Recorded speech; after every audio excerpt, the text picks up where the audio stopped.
Hello everyone. NCERT 10th की जो आपकी बुक है इकोनॉमिक्स की, उसका चैप्टर नंबर आज हम 3 डिस्कस करेंगे। देखिए, इसको डिस्कस करने से पहले सबसे पहले तो यहाँ पे आपको मैं रेकमेंड करूँगा कि सबसे पहले तो आपने बुक पढ़नी है, खुद बुक पढ़नी है। बुक पढ़ने के लिए मैं क्यों कह रहा हूँ, क्योंकि बुक में बिल्कुल स्टोरी की फॉर्म में आपको सब कुछ दिया हुआ है। ठीक है, बहुत सी बेसिक बेसिक जो बातें हैं वो बहुत डिटेल्स में वहाँ पे लिखी हुई है। तो वो सभी पैराग्राफ को लिखना जो है वो तो बहुत ही आप कह सकते हैं मुश्किल है स्लाइड्स की फॉर्म में। तो इसलिए उन सभी चीज़ों को यहाँ पे हमने नहीं लिखा हुआ है। तो इसलिए हम ये कहना चाहते हैं कि वो चीज़ें बहुत ज़रूरी है बेसिक जो आपकी फाउंडेशन है उसके लिए। और उसके बाद क्या करना है, आपने ये वीडियो देखना है, क्योंकि ये वीडियो जो है ये क्रक्स है। वो जो आप सब कुछ पढ़ के आओगे उसके बाद जो उसका सार जो है वो यहाँ पे हम डिस्कस करेंगे। तो इसलिए मैं यहाँ पे हाईली आपको रेकमेंड करता हूँ कि सबसे पहले आपने क्या करना है, बुक पढ़ना है। बुक अगर आपने पहले नहीं पढ़ना है तो पहले वीडियो देख लीजिए, लेकिन बुक जो है वो आपने पढ़ना ही पढ़ना है एट एनी कॉस्ट। ठीक है, चलिए। तो जब आप अब बुक पढ़ेंगे तो सबसे पहला जो शब्द है जिससे आप इनकाउंटर करोगे उसका नाम है मनी मल्टीप्लायर। ठीक है, तो मनी मल्टीप्लायर जो क्या है, जो ये कंसेप्ट है, इसको हम 12th की बुक में डिटेल में समझेंगे। ठीक है, उसके बाद जो एक इंपॉर्टेंट शब्द जो आता है वो आता है डबल कोइंसिडेंस ऑफ वांट। ठीक है, तो ये डबल कोइंसिडेंस ऑफ वांट जो है बेसिकली ये क्या चीज़ है इसको समझते हैं। देखिए, वैसे तो ये नाम से स्पष्ट है, डबल कोइंसिडेंस ऑफ वांट। ठीक है, दो लोगों की ज़रूरतें जो है एक साथ अराइज हो रही है और पूरी हो रही है, इसको क्या कहते हैं, डबल कोइंसिडेंस ऑफ वांट। जैसे कि अगर यहाँ पे हम पढ़े, both parties have to agree to sell and buy each others commodity.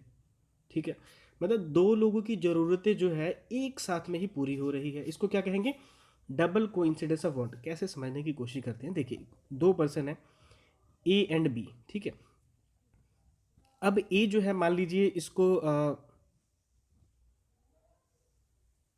कुछ भी क्या लिखे यहाँ पे, चलो ए को एप्पल खाने का मन कर रहा है। ठीक है, बी को जो है बनाना खाने का मन कर रहा है।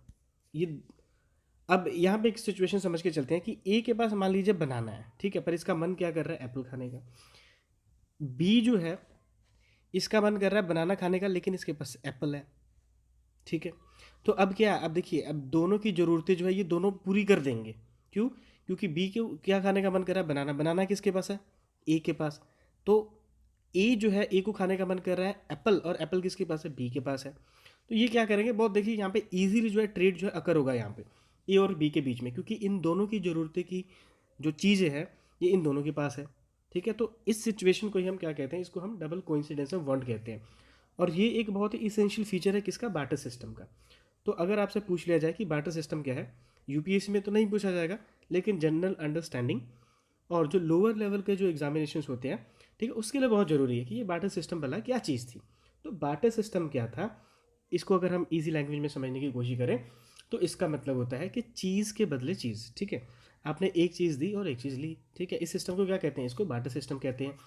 अब यहाँ पे कोई भी मीडियम ऑफ एक्सचेंज नहीं है। ठीक है, कोई मीडियम नहीं है, एक चीज़ दे रहे हो तो एक चीज़ ले रहे हो। ठीक है, इस चीज़ को क्या कहते हैं, बार्टर सिस्टम। और बार्टर सिस्टम का एक जो इम्पॉर्टेंट फीचर जो था उसको हम क्या कहते हैं, डबल कोइंसिडेंस ऑफ वांट। ठीक है जी, चलिए। तो अब देखते हो आपकी जैसे ही मनी का आविष्कार होता है, ठीक है, जैसे ही मनी पिक्चर में आता है तो उसके साथ ही ये जो डबल कोइंसिडेंस ऑफ वांट का जो चक्कर है ये सारा खत्म हो गया। अब देखिए, डबल कोइंसिडेंस ऑफ वांट को अगर हम देखें थोड़ा ध्यान से, अगर इसको ऑब्जर्व करें तो आप देखते हो कि अभी तो हमने यहाँ पे स्लाइड में देखा कि ये इसका बेसिकली मतलब होता क्या है, और हमें बहुत सिंपल लगा। पर रियल लाइफ में ये इतना सिंपल होगा नहीं। अब ये ज़रूरी तो नहीं है कि ए को एप्पल खाने का मन कर रहा था और वो बहुत आसानी से बी को खोज लेगा जिसके पास एप्पल है। ठीक है, और बी जो है उसको बनाना खाने का मन है और ए के पास बनाना भी है। रियल लाइफ में ये बहुत मुश्किल है, इम्पॉसिबल नहीं है पर मुश्किल है, क्योंकि ये सिस्टम तो चल ही रहा था। लोग किसी ना किसी तरीके से, सिस्टम तो चल ही रहा था, लोग जी ही रहे थे, ट्रेड चल ही रहा था, लेकिन ये बहुत मुश्किल था। अब एक मान लीजिए वेजिटेरियन बंदा है, ठीक है, कुछ खाने का मन कर रहा है, कुछ नहीं है उसके पास। ठीक है, उसके पास सिर्फ एक ही ऑप्शन है। नॉन वेजिटेरियन बंदा, उसके पास नॉन वेज की सभी आइटम्स पड़ी हुई है, तो वो कैसे खरीदेगा, वो तो भूखा मर जाएगा। ठीक है, या फिर अपने वैल्यूज़ के साथ जो है कॉम्प्रोमाइज़ करेगा। तो ये बहुत, आप कह सकते हो कि थोड़ा कॉम्प्लेक्स और ये मुश्किल सिस्टम था। ठीक है, तो इसको ख़त्म करने के लिए जो है किस चीज़ का आविष्कार हुआ, मनी का। अब मनी का जो इवोल्यूशन है ये अपने आप में एक चैप्टर है। ठीक है, और इसका एक बहुत अच्छा ग्लिम्प्स जो है आपको मिल जाएगा जब आप पढ़ोगे, ये बुक पढ़ोगे, तो वहाँ पे बहुत अच्छी तरीके से बताया हुआ है कि मनी जो है ये कैसे इवॉल्व हुआ। ठीक है, जैसे आप देखो पुराने टाइम में कैटल्स जो थे, जानवर जो थे, ठीक है, उनको एज अ मनी जो है हम यूज़ करते थे। ठीक है, सेकेंड वर्ल्ड वॉर का आपको पता है, सिगरेट जो था उसको एज अ करेंसी यूज़ किया जाता था, कोड़ियाँ जो होती हैं उसको एज अ करेंसी यूज़ किया जाता था। तो ये धीरे धीरे ये सिस्टम डेवलप हुआ। ठीक है, और मनी जो है आप कह सकते हो कि कैटल से होते हुए, ठीक है, ये बाटर सिस्टम की जो आइटम्स है यहाँ से होते हुए ये धीरे धीरे आप देखते हो कि कॉइन्स आते हैं। ठीक है, कॉइन्स के बाद पेपर करेंसी आती है। ठीक है, बैंक डिपॉजिट्स आ जाते हैं, चेक आ जाता है, प्लास्टिक मनी, एटीएम कार्ड्स वगैरह अवेलेबल हो जाते हैं। ठीक है, उसके बाद आप देखते हो डिजिटल मनी आ जाता है, बिटकॉइंस काइंड ऑफ चीज़ें आ जाती हैं। तो ये सभी इवोल्यूशन है। ठीक है, इवोल्यूशन ऑफ मनी। तो इस बुक में बहुत अच्छी तरीके से लिखा हुआ है, मैं आपको रिकमेंड करूँगा, बुक पढ़िए, बहुत मज़ा आएगा आपको। ठीक है, तो ये जो डबल कोइंसिडेंस ऑफ वांट था, इसको किसने खत्म किया? इसको खत्म किया मनी ने। ठीक है, इस पे आपका क्वेश्चन बन सकता है कि विच among the following items eliminate the double coincidence of want. तो ये क्या चीज़ है? मनी। ठीक है, आपने याद रखना है। Now why money is called medium of exchange? क्यों? क्योंकि ये मीडियम ऑफ एक्सचेंज ही है, इसीलिए इसको हम क्या कहते हैं? इसको हम मीडियम ऑफ एक्सचेंज कहते हैं, क्योंकि ये एक इंटरमीडिएट का रोल प्ले करता है। ठीक है, कोई चीज़ आपने खरीदनी है तो इंटरमीडिएट का काम कौन कर रहा है? मनी। पैसा दो, कोई भी चीज़ आप खरीद लो। ठीक है, तो ये कुछ बेसिक्स बातें रहीं। उसके बाद है आपका फंक्शंस ऑफ मनी। ठीक है, तो मनी के फंक्शंस क्या है? देखिए इस पे ना ऐसे काइंड ऑफ क्वेश्चन जो आ सकता है। ठीक है, आंसर राइटिंग जैसे मेंस का GS 3 हो गया, उस पर क्वेश्चन आ सकते हैं। ठीक है, ये फंक्शंस ऑफ मनी क्या है, या फिर कोई एक पर्टिकुलर इसमें से कोई एस्पेक्ट ऐसा पूछ लिया जाएगा कि फंक्शन ऑफ मनी है और इसको standard of deferred payment, transfer of value, measure of value जो है, इन सभी टर्म्स को समझाते हुए फंक्शन ऑफ मनी, इसका इवोल्यूशन। ठीक है, और ये मॉडर्न टाइम में जो आपके मनी के फॉर्म जो देखने को मिल रहे हैं, बिटकॉइन काइंड ऑफ थिंग्स जो है। ठीक है, इन सभी चीज़ों को मिला जुला के क्वेश्चन आपसे पूछा जा सकता है। ठीक है, तो हल्का सा जो है आप यूज़ जो है इस टर्म का, फंक्शन ऑफ मनी का भी वहाँ पे फिर आप कर सकते हो। ठीक है, जैसे कि फंक्शन ऑफ मनी, सबसे पहले पहला जो फंक्शन है मनी का वो क्या है? Unit of account. ठीक है, तो आप कोई भी अकाउंट मेंटेन करते हो तो आप क्या कहते हो? इन टर्म्स ऑफ मनी लिखते हो। ठीक है, तो मान लीजिए किसी ने आपके पैसे देने हैं। ठीक है, जैसे उधार खाता है मान लीजिए। ठीक है, राशन की दुकान से अगर हम लेके आते हैं तो वो जो अकाउंट जो कैसे मेंटेन करते हैं? इन टर्म्स ऑफ मनी करते हैं कि आज 200 का सौदा ले गया, कल 300 का ले गया था। ठीक है, इस तरीके से इन टर्म्स ऑफ मनी जो है अकाउंट जो आप प्रिपेयर करते हो। तो पहला फंक्शन क्या इसका हो गया? Unit of account. सेकंड क्या है? मीडियम ऑफ एक्सचेंज, जो हमने देखा ही है, कोई चीज़ आप खरीद रहे हो तो एज अ इंटरमीडिएट का काम करता है मनी। Store of value. ठीक है, तो पैसा जो है अपने आप में इसकी वैल्यू भी तो है ही है, एटलीस्ट फेस वैल्यू तो है ना, इंट्रिंसिक वैल्यू कोई नहीं है, इसकी खुद की कोई वैल्यू नहीं है। ठीक है, अब इसकी खुद की वैल्यू क्यों नहीं है इसको समझने की कोशिश कीजिए। कुछ टाइम पहले तक जो कुछ करेंसी नोट्स थे, 500 के, 1000 के, अब तो ये यादें भी थोड़ी सी फेडेड हो गई है कि कौन कौन से नोट मोदी साहब ने बैन किए थे। तो वो जो करेंसी नोट्स थे कुछ दिन पहले तक तो उनकी बहुत वैल्यू थी, लेकिन जैसे ही गवर्नमेंट ऑफ इंडिया ने अनाउंस किया कि वो एक लीगल जो है करेंसी के रूप में अब उसको नहीं देखा जाएगा, उसकी सभी वैल्यू ख़त्म। ठीक है, तो इसलिए मैं आपको कहना चाहता हूँ उसकी खुद की कोई वैल्यू नहीं है तो वो कागज़ ही है, उसकी खुद की कोई वैल्यू नहीं है, लेकिन उसकी फेस वैल्यू है। ठीक है, फेस वैल्यू क्यों है वो हम अगली स्लाइड पे देखेंगे। अभी यहाँ पे आप समझने की कोशिश कीजिए, यहाँ पे हम देख रहे हैं store of value. Store of value का क्या मतलब है? कि आप वैल्यू को इसमें स्टोर कर रहे हो। ठीक है, कैसे? पैसे का अपना मूल्य है। अब मान लीजिए आपके पास 10,000 रुपये कैश है। ठीक है, तो वो जो कैश है ना, जो आपके पास करेंसी है, वो उसका मूल्य है। क्यों? क्योंकि 10,000 के इक्विवेलेंट कोई भी चीज़ आप मार्केट से खरीद सकते हो उसको। ठीक है, तो आपके पास कोई वेल्थ है, कोई भी है, कोई भी चीज़ है, ठीक है, जिससे जिसके थ्रू आप पैसा अर्न कर रहे हो, तो उसको इन टर्म्स ऑफ मनी जो है आप उसको रख सकते हो। तो ये एक स्टोर ऑफ वैल्यू भी है। स्टैंडर्ड ऑफ डेफर्ड पेमेंट, तो फ्यूचर्स की जो पेमेंट्स है ना, इन टर्म्स ऑफ मनी आप कर सकते हो। आज आपने किसी से उधार लिया और आपने प्रॉमिस किया कि 6 महीने के बाद, 1 साल के बाद आपको हम पेमेंट कर देंगे, तो इसको क्या कहते हैं? डेफर पेमेंट कहते हैं। तो ये भी इन टर्म्स ऑफ मनी हम कर सकते हो। मेजर ऑफ वैल्यू, ठीक है, और उससे पहले transfer of value. Transfer of value जो है बुक में लिखा हुआ है, लेकिन इसको अगर समझना हो तो इस तरीके से आप समझिए, ट्रांसफ़र ऑफ वैल्यू का मतलब है इंटरनेशनल पेमेंट, ठीक है। इंटरनेशनल ट्रांसफ़र ऑफ वैल्यू की जगह आप लिख सकते हो कि इंटरनेशनल पेमेंट जो है उसमें भी जो मनी है उसका आप इस्तेमाल कर सकते हैं, ठीक है। क्योंकि इंटरनेशनल पेमेंट तो बहुत मुश्किल है, ठीक है।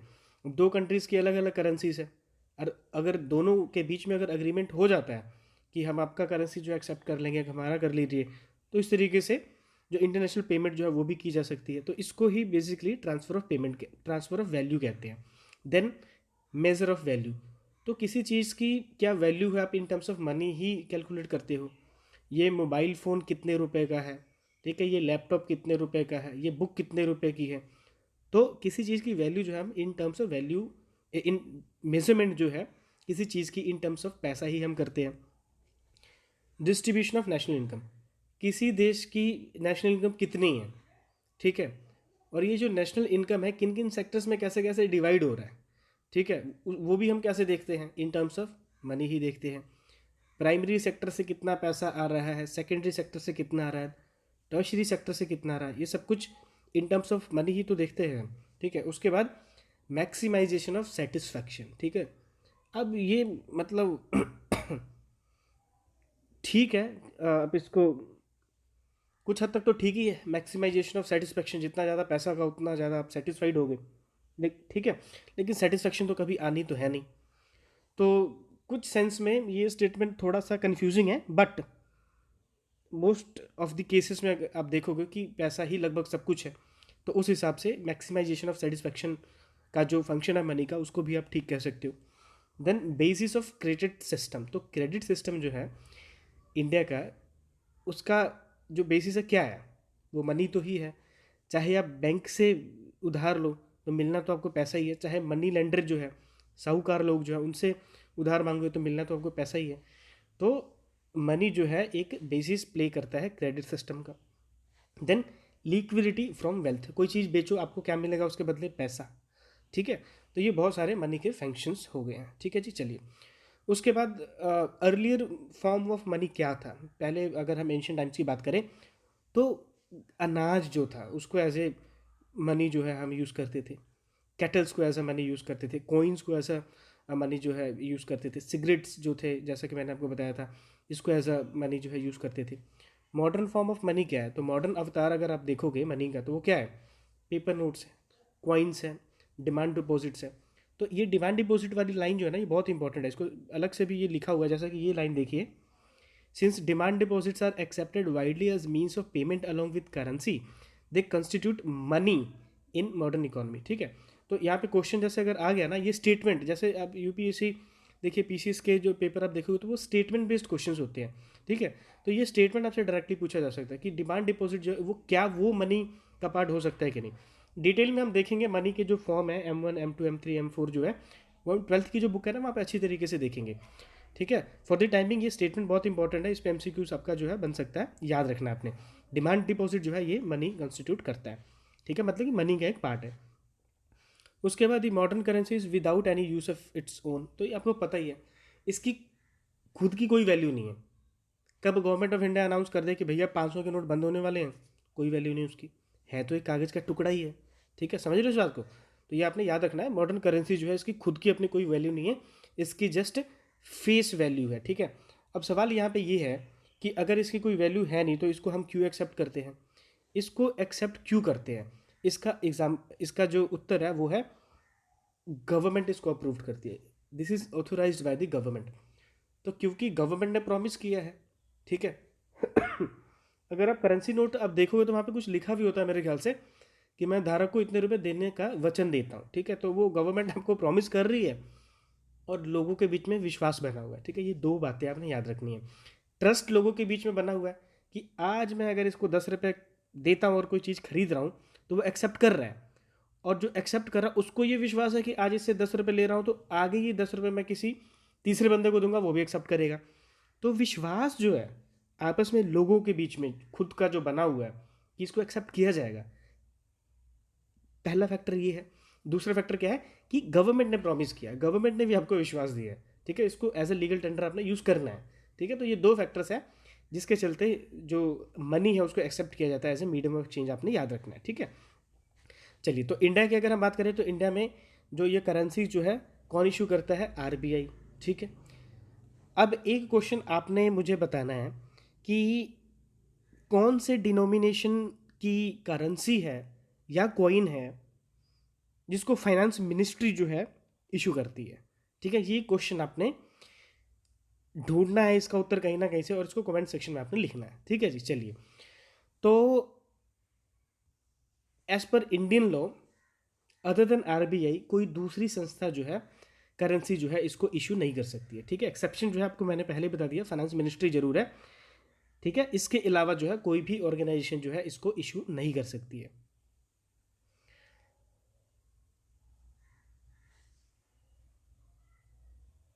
या फिर इसको एक और तरीके से अगर आप देखने की कोशिश करो तो शायद कुछ ऐसा हो सकता है कि सिग्नेचर का कोई मामला हो सकता है, ठीक है। एक में फाइनेंस मिनिस्टर के साइन होते हैं, ठीक है। ये जिस तरीके से भी ये क्वेश्चन होगा इसको थोड़ा सा गूगल कीजिए, समझिए और कमेंट सेक्शन में लिखिए। और यहाँ पे एक और ये इंपॉर्टेंट लाइन है, इस पे एमसीक्यूज बनता है, ये पूछा भी गया है। देखिए, कोई पर्सन रिफ्यूज़ नहीं कर सकता है, ठीक है। अब मान लीजिए आपने किसी को पेमेंट देना है, कोई चीज़ आपने खरीदी उससे, कोई कुछ खरीदा, फ़ोन आपने खरीदा और आप पेमेंट करने गए, तो आप पेमेंट जो है इंडियन रुपीज़ में कर रहे हो, तो उसने क्या किया, उसने रिफ्यूज़ कर दिया, ठीक है। उसने कहा कि मैं रुपीज़ जो है इसको एक्सेप्ट नहीं करूँगा भाई, मुझे तो अमेरिकन डॉलर चाहिए, तो ये इलीगल है, ठीक है। ये इसको आप रिजेक्ट जो है इसको नहीं कर सकते, ठीक है। ये ठीक नहीं है, क्यों? क्योंकि लॉ जो है, इंडियन लॉ जो है ये लीगलाइज करता है, आपको इसको एक्सेप्ट करना पड़ेगा, एक ये लीगल टेंडर है। क्वेश्चन किस तरीके से आता है कि मतलब we do not have authority to reject the Indian currency when it comes to settling of dispute कह लो या फिर सेटलिंग ऑफ पेमेंट कह लो, पेमेंट डिस्प्यूट, ठीक है। क्या इसका कारण हो सकता है? कारण क्या है? क्योंकि ये लीगल टेंडर है। इस तरीके से क्वेश्चन पूछे जा चुके हैं, ये लाइन हमने डिस्कस कर लिया। एक और यहाँ पे टर्म है CRR, that is cash reserve ratio. देखिए, ये सभी चीज़ें हम डिटेल में डिस्कस करेंगे 12th की जो बुक है, ठीक है। कैश रिजर्व रेशो क्या है, SLR क्या है, ठीक है। देन इसके अलावा बैंक रेट क्या है, रेपो रेट क्या है, MSF क्या है, ये सभी चीज़ हम डिटेल में डिस्कस करेंगे 12th की बुक में। आपने क्या करना है, CRR को गूगल कीजिए, इसको समझिए, CRR बेसिकली क्या चीज़ है और करंटली ये कितना है, ये आपने कमेंट सेक्शन में बताना है। चलिए, उसके बाद डेट ट्रैप। तो डेट ट्रैप देखिए नाम से ही क्लियर है, कोई लोग डेट ट्रैप में फंस गए हैं, किसी ने कर्जा लिया, ठीक है, काम चला नहीं, पेमेंट जो था वापस आपसे किया नहीं गया और आप डेट ट्रैप में फंस गए, ठीक है। यही तो डेट ट्रैप है, ठीक है। जैसे कि समझिए, किसी किसान ने लोन लिया, क्रॉप फेल हो गई, तो वापस तो लोन वो चुका नहीं पाएगा और इस तरीके से वो डेट ट्रैप में फंस जाएगा, ठीक है। एक शब्द ये भी लिखा होगा, फिर एक शब्द वहाँ पे लिखा होगा कोलैटरल। ये स्पेलिंग थोड़ा सा आप मिस्टेक यहाँ पे गलत लिखो गया है, कोलैटरल शब्द है ये, कलेक्टोरल नहीं है। तो कोलैटरल जो बेसिकली क्या होता है, इसको हिंदी में समझिए, इसको कहते हैं गिरवी। कोई चीज़ आप गिरवी रखते हो, तो बैंक से भी अगर आप लोन लेने जाते हो तो कुछ चीज़ जो है आपको ऐसे गिरवी रखना पड़ता है, ठीक है। ये कुछ भी हो सकता है, व्हीकल्स के डॉक्यूमेंट्स हो सकते हैं, घर के डॉक्यूमेंट्स हो सकते हैं, कुछ भी हो सकता है, तो उसको क्या कहते हैं, उसको कोलैटरल कहते हैं, ठीक है। उसके बाद एक शब्द वहाँ पे लिखा होगा टर्म्स ऑफ क्रेडिट, ठीक है। टर्म्स ऑफ क्रेडिट क्या होता है? तो क्रेडिट का मतलब होता है किसी को पैसा देना, ठीक है। तो अब यहाँ पे अज्यूम कीजिए कि आप बैंक गए हो लोन लेने के लिए, तो लोन आपको दिया जाएगा, इसकी कंडीशन क्या है, ठीक है। या फिर इसको ऐसे समझिए, कंडीशंस ऑफ क्रेडिट। तो कंडीशंस क्या होता है? इंटरेस्ट रेट, कितने इंटरेस्ट रेट पे आपको दिया जाएगा। 100 रुपये का अगर आपको लोन दिया जा रहा है तो उस पर आपसे कितना ब्याज लिया जाएगा, कोलेट्रल के रूप में आपको क्या रखना पड़ेगा, डॉक्यूमेंटेशन रिक्वायरमेंट जो है, किस किस तरीके के जो डॉक्यूमेंट्स आपको वहाँ पे लेके आने पड़ेंगे, मोड ऑफ पेमेंट क्या है, कैसे कैसे आपको रीपेमेंट करना है, ठीक है। ब्याज जो है आपने कैसे कैसे चुकाना है, ठीक है। और उसके साथ में जो प्रिंसिपल अमाउंट है, ठीक है, किस तरीके से आपने उसका रीपेमेंट करना है, ये सभी क्या है, ये सभी चीज़ें टर्म्स ऑफ क्रेडिट है। उसके बाद क्या है, फॉर्मल सेक्टर लोन। अब ये जो लोन है या तो आपको फॉर्मल सेक्टर से मिल सकता है या फिर आपको इनफॉर्मल सेक्टर से मिल जाता है। फॉर्मल सेक्टर्स में क्या आता है? फॉर्मल सेक्टर्स में आते हैं बैंक्स, कोऑपरेटिव्स, या फिर ऐसे समझिए कि फॉर्मल सेक्टर्स में वो सभी इंस्टीट्यूट आते हैं जिनको रेगुलेट किया जाता है, ठीक है, चाहे वो आरबीआई रेगुलेट करे चाहे सेबी करे, ठीक है। तो फॉर्मल सेक्टर का क्या मतलब हुआ? जिसको रेगुलेट किया जाता है। इसमें बैंक्स आते हैं, कोऑपरेटिव्स आती हैं, एनबीएफसीज आती हैं, ठीक है, जिनका रेगुलेशन होता है। और यहाँ पे क्या होता है? लो रेट ऑफ इंटरेस्ट होता है। ये चीज़ आपने याद रखना है। इसके विपरीत आप देखोगे कि इनफॉर्मल सेक्टर भी होता है। तो इनफॉर्मल सेक्टर क्या है? इनफॉर्मल सेक्टर जो है, पैसा तो यहाँ से भी मिलेगा, लेकिन यहाँ पे बैंक्स नहीं होते हैं, यहाँ पे कोऑपरेटिव्स नहीं होते हैं, यहाँ पे एनबीएफसीज नहीं होते हैं। यहाँ पे कौन होते हैं? यहाँ पे मनी लेंडर्स होते हैं, यहाँ पे ट्रेडर्स होते हैं, ठीक है। तो ये मनी लेंडर्स क्या करेंगे? आपसे हाई रेट ऑफ इंटरेस्ट जो है वो चार्ज करेंगे। क्या इनको रेगुलेट किया जाता है? रेगुलेट नहीं किया जाता है। तो हाई रेट ऑफ इंटरेस्ट जो है अगर आपसे लिया जा रहा है और किसी कारणवश मान लीजिए कि आपका काम नहीं चला, रीपेमेंट आप नहीं कर पाओगे, तो इसका क्या मतलब होगा? कर्जे में फंस जाओगे, डेट ट्रैप में फंस जाओगे, ठीक है।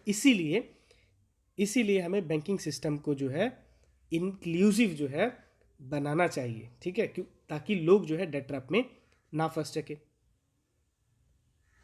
चीप और अफोर्डेबल क्रेडिट जो है ये देश के डेवलपमेंट के लिए बहुत ही ज़्यादा इंपॉर्टेंट हो सकता है। ये लाइन बहुत इंपॉर्टेंट है, इस पर एमसीक्यू सबका बन सकता है, ठीक है, कि cheap and affordable credit is crucial for the country's development, ठीक है। Which among the following statement is correct kind of जो क्वेश्चन आते हैं ना, वहाँ पे ये स्टेटमेंट आ सकता है कि क्या चीप एंड अफोर्डेबल क्रेडिट जो है crucial for the development of country. बिल्कुल ठीक स्टेटमेंट है। देन उसके बाद एक यहाँ पे हम थोड़ा सा डेटा देख के चलते हैं।